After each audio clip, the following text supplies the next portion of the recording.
Oiê, tudo certo contigo? Então, vamos falar sobre eletroquímica?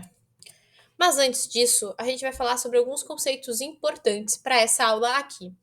Fenômenos químicos são aqueles fenômenos em que ocorre a alteração da composição química da matéria por meio das reações químicas. Reações químicas são resultado da transformação que ocorre nas substâncias, onde os átomos eles vão se rearranjar, modificando o seu estado inicial.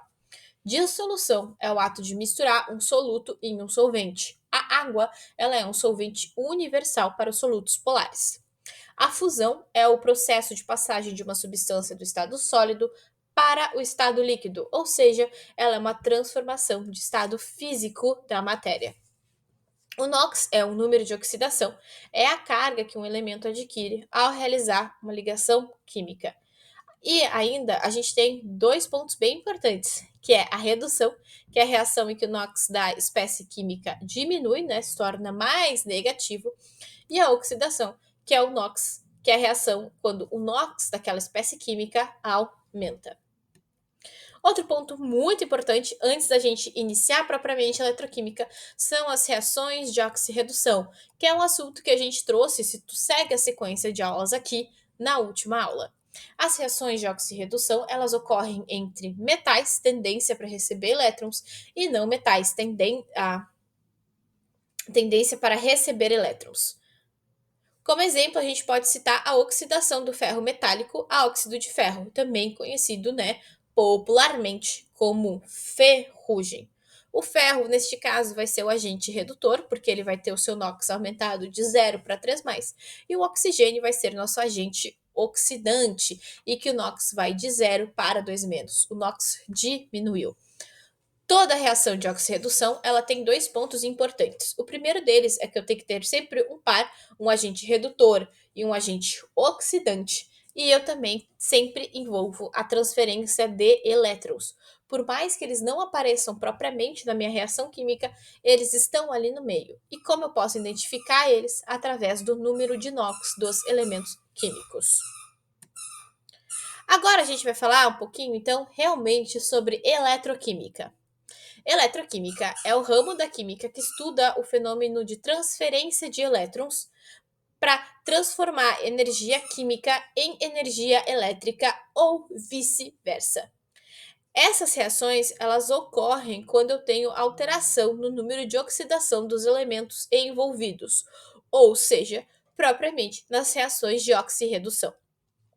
E existem dois tipos de reações importantes dentro da eletroquímica. São aquelas que, através da energia química, formam energia elétrica, que são as pilhas e as baterias utilizadas nos nossos equipamentos, nos controles remotos e afins. E o contrário também é quando eu uso da energia elétrica para fazer energia química, que é o processo então de eletrólise.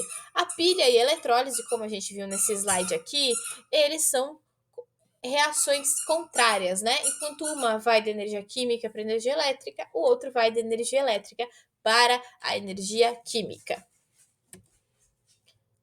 Vamos então agora começar a falar um pouquinho sobre pilha. Bom, então a gente vai falar sobre as pilhas, né? As pilhas, elas são um processo espontâneo, tá? Elas acontecem de forma espontânea. Isso a gente consegue ver, por exemplo, com o uso do nosso controle remoto, seja para ligar a televisão ou ar-condicionado. A pilha está ali e ela gera a energia necessária para que o controle remoto funcione. A pilha, então, ela tem um ânodo, que é a espécie que, como a gente já viu, sofre oxidação, e o NOx aumenta. Ela é o polo, né, o ânodo, desculpa, é o polo negativo da pilha. E uma informação importante é que a massa sempre diminui. Por outro lado, nós temos também o cátodo, que é o contrário do ânodo. Ele é a espécie que sofre redução. O NOx diminui, ele é o polo positivo da pilha e a massa aumenta. Aqui a gente tem a representação do que seria uma pilha, tá? Uma pilha feita de zinco e cobre. A gente percebe que essa pilha, ela produz uma diferença de potencial, ou seja, ela gera energia de forma espontânea, porque ela acende uma lâmpada. Então, cada metal está na sua devida solução e eu tenho eles conectados, né? Esta transferência de elétrons está acontecendo através de um fio condutor, mas eu também tenho uma ponte salina, que ela vai manter o nível dos ânions semelhantes nas soluções. E o que vai acontecer nessa pilha, então, que gera energia de forma espontânea? O exemplo que eu trouxe aqui é o exemplo mais comum de pilha, tá? Que é a pilha de Daniel.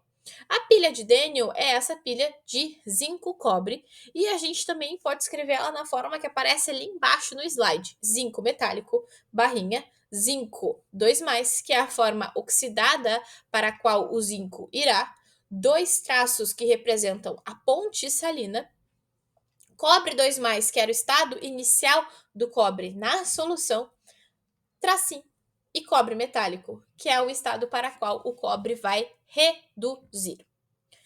Como a gente falou anteriormente, o agente redutor é aquele que oxida. Então, neste caso, é o zinco. Percebam que o zinco perdeu massa, né? Eu vi com o passar do tempo a lâmpada permanece acesa, mas o zinco perde essa sua massa. Por quê? Ele vai de zinco metálico para zinco 2+. Esses elétrons que o zinco perde são transferidos através deste fio condutor para o cobre. O cobre, então, que estava em solução aquosa na forma de cobre 2+, recebe esses elétrons e forma cobre metálico. Percebam que a gente consegue, né, visualizar isso de duas formas. A primeira delas é que ocorreu um aumento na massa de cobre, e a segunda é que a solução ficou menos azul, né? Percebam que a solução inicial era aquele azul bem forte. Quem dá essa característica desse azul bastante forte para uma solução de sulfato de cobre é o cobre. À medida que ele vai sendo consumido, então a solução vai ficando com uma coloração mais pálida, né? Um azul mais pálido. Isso demonstra que aconteceu uma reação de oxirredução ali. A ponte salina, eu tinha comentado com vocês anteriormente que eu preciso dela ali. E a principal função dessa ponte é promover o equilíbrio de cargas presentes, tanto nas soluções do ânodo quanto nas soluções do cátodo. Então, comumente, quem vai transportar por esta ponte salina são os ânions, tá? Aqui, então, a gente tem as duas semi-reações que acontecem na pilha do Daniel. A semi-reação do ânodo, que é, no caso, o zinco oxidando, né, formando do zinco metálico a zinco 2+, e a reação, semi-reação do cátodo, que é o cobre, então, recebendo estes dois elétrons e formando cobre metálico. E embaixo ali nós temos a reação global da pilha, tá? Que é o cobre 2+, reagindo com o zinco, formando o zinco 2+, e cobre. Percebam que o cobre de aquoso foi para sólido e o zinco de sólido foi para o aquoso. O que esta minha reação de oxirredução gera? O que a gente chama de diferença de potencial.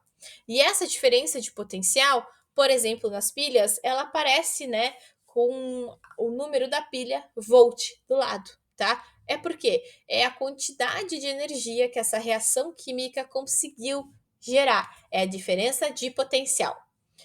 Quem determina o quanto é a diferença de potencial desse meu sistema? Os números de redução e oxidação de cada uma das minhas espécies que participam, tá? Na pilha, o DDP ele vai ser sempre positivo, porque é uma reação espontânea. Aqui nessa tabela, a gente consegue ver o ex, né, os potenciais de eletrodo dessas espécies que participam ali da reação. Então, no caso, nós teremos o zinco, que ele tem um potencial de eletrodo de menos 0,762, e também nós temos o cobre, que tem um potencial de mais 0,345. A gente percebe dois grupos aqui nessa série galvânica, tá? Que são o quê? Os menos nobres e os mais nobres. Comumente, os metais menos nobres, eles serão conhecidos também como anódicos, porque eles têm tendência a sofrer o processo de oxidação. Eles são metais menos nobres. Sempre quando em contato com o metal mais nobre, que, por exemplo, o cobre, a prata ou o ouro são os mais nobres, eles vão sofrer oxidação e esses outros metais vão se reduzir. E aqui entra um ponto importante que é denominado nas pilhas, tá? Que são as reações espontâneas, o metal de sacrifício. O metal de sacrifício ou ânodo de sacrifício é qualquer metal utilizado em estruturas submetidas a ambientes oxidantes, com o objetivo de ser oxidado no lugar do metal dessa estrutura. Esse metal ele tem que possuir um menor potencial de redução, ou seja, ele tem que ser mais oxidante, ele tem que oxidar em preferência do que o metal da estrutura. Um exemplo muito comum disso a gente vê em embarcações, tá? Aqueles navios cargueiros que vão para alto mar, eles são comumente feitos de ligas de ferro. Então a gente vê o ferro ali, ó, menos 0,44. Ele é considerado um metal menos nobre. Eu não poderia, por exemplo, utilizar como metal de sacrifício dele o cobre, a prata, o chumbo, o estanho, o níquel, porque senão ele se oxidaria ainda mais. Qual metal de sacrifício eu uso e ele é realmente utilizado? Ou zinco, ou alumínio, ou magnésio, tá? A gente vê quando a gente olha para esses navios embarcadeiros, a gente vê plaquinhas coladas no casco de navio. Essas placas são os metais de sacrifício que são utilizados para que esse ferro não sofra oxidação em alto mar. Até porque o ambiente marítimo ele é extremamente oxidante, tá? Assim como, por exemplo, o solo. São locais com alta taxa de oxidação. Então, a gente utiliza desses metais de sacrifício para fazer com que, por exemplo, o ferro não oxide. E sim, isso é um processo espontâneo, por isso ali eu teria a formação de uma pilha, tá? De novo, voltando, só um ponto que é muito importante e que essa é uma fórmula que vocês devem guardar para a prova, é que a diferença de potencial, também conhecida como o DDP, é o potencial do eletrodo que atua como na redução, mais o potencial daquele eletrodo que oxidou, tá? Essa fórmula aqui é extremamente importante de vocês terem ela guardada. Lembra que eu falei que existem dois processos? O primeiro deles é a pilha, que através da geração de energia química produz energia elétrica. O outro é a eletrólise, que é o processo contrário. Então, o ânodo também, ele sempre vai sofrer oxidação, independente se é uma pilha ou se é um processo de eletrólise. O ânodo sempre sofre oxidação, mas nesse caso aqui, ele é o polo positivo. E o cátodo sofre redução e é o polo negativo. A eletrólise, ela é um processo não espontâneo. Então, para que ela aconteça, eu sempre vou precisar, por exemplo, de uma fonte de energia, que aqui é o caso de uma bateria. Como ela é um processo não espontâneo, a diferença de potencial é negativa. E por isso, também se justificando, eu sempre vou, por exemplo, precisar de uma bateria que é para esse processo ocorra, né? Porque como a DTP é negativa, ele é não espontâneo, eu preciso dar energia para esse meu sistema para que a reação química ocorra. E eu tenho dois tipos de eletrólise. O primeiro deles é a eletrólise ígnea. Ela acontece de uma forma o quanto tanto não convencional para nós, tá? Eu vou levar o meu material até a fusão, por isso que é ígnea, né, de colocar calor. Eu vou levar o meu material, então, até o ponto de fusão, ou seja, ele vai ir de sólido para líquido, como é o caso aqui do cloreto de sódio, que foi levado até a temperatura de 800 graus Celsius. Quando o sal funde, eu tenho íons sódio e íons cloreto no meu meio. Nesse caso, eu vou fazer uma eletrólise neste meu sistema. E o que vai acontecer? O cloreto vai oxidar e o sódio vai reduzir.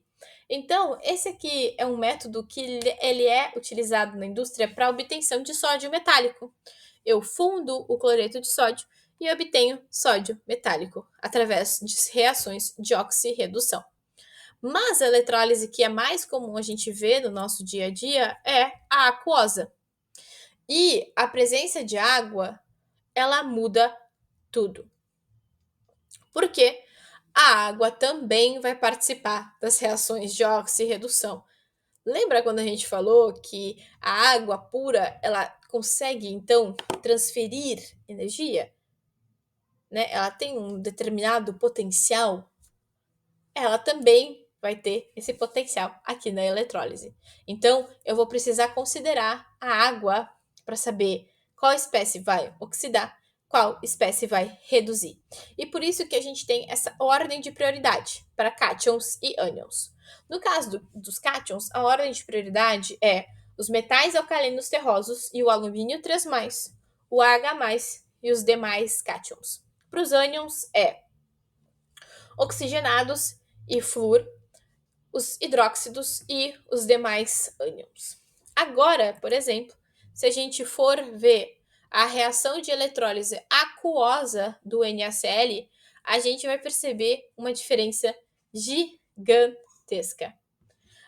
A reação no cátodo agora forma gás hidrogênio e a reação do ânodo forma gás cloreto. A nossa reação do cátodo aqui formava sódio metálico. Aqui ela forma hidrogênio. E o que muda? A água. A presença de água vai fazer com que não seja mais o sódio que se reduza, mas sim o hidrogênio. Por isso que é importante a gente saber se essa eletrólise ela acontece no meio ígneo, que é sem a presença de água, ou no meio aquoso. Aqui, então, trazendo de exemplo para vocês, né, todas as reações que acontecem nessa eletrólise ígnea e a equação global. Como eu comentei na aula de reações de oxirredução, as semi-reações elas são somadas e os elétrons eles devem ser zerados. Então, todos os elétrons que foram produzidos na reação de oxidação, eles devem ser consumidos na reação de redução, tá?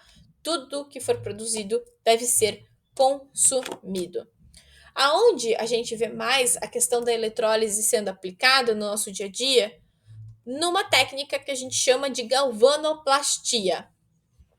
A galvanoplastia é uma técnica dentro da indústria que é utilizada para a gente depositar metais na superfície. Então, as semijoias, algumas bijuterias, piercings também, né, quando é de titânio, próprios fivelas de cinto, zippers são feitos utilizando, chaves também, são feitas utilizando esta técnica de galvanoplastia. Eu vou pegar, por exemplo, um metal, ou pode ser até polímero também, mas vou dar o exemplo, vou pegar uma chave de liga de ferro, eu vou colocar ela no cátodo, e para ela receber o revestimento de algum determinado metal que eu queira. Que nem pode ser um recobrimento de níquel, de cobre, prata, ouro ou ródio, independe. Eu posso fazer essa deposição, então, deste metal sobre alguma superfície, utilizando de um processo de eletrólise. Aqui no caso, nós temos o quê? Um anel de alumínio, que é um metal, e ele vai ser revestido com ouro. Então, este anel de alumínio, ele está no cátodo, né? Porque no cátodo é onde o ouro vai se reduzir. No ânodo, eu tenho uma placa de ouro que vai sofrer a oxidação e eu também tenho tudo isso imerso em uma solução, tá? Este aqui é um sistema básico de um processo de eletrólise. Eu tenho um cátodo, eu tenho um ânodo, eu tenho uma fonte de energia, uma bateria, e eu tenho uma solução eletroquímica, que é uma solução onde esses íons vão andar, tá? Aqui eu trouxe uma tabela que é basicamente uma revisão do que a gente viu na aula de hoje. Então agora chegou o momento de tu pausar o slide e anotar essa tabela aqui, que é um resuminho bem básico sobre pilha e eletrólise. Caso tu queira ver algum exercício sobre eletroquímica respondido aqui neste canal, deixa aqui nos comentários. Fica com dúvida, deixa aqui nos comentários também, que vai ser um prazer te responder e te ajudar nessa jornada pela química. Por hoje era isso aí. Muito obrigada pela tua atenção e até mais. Tchau!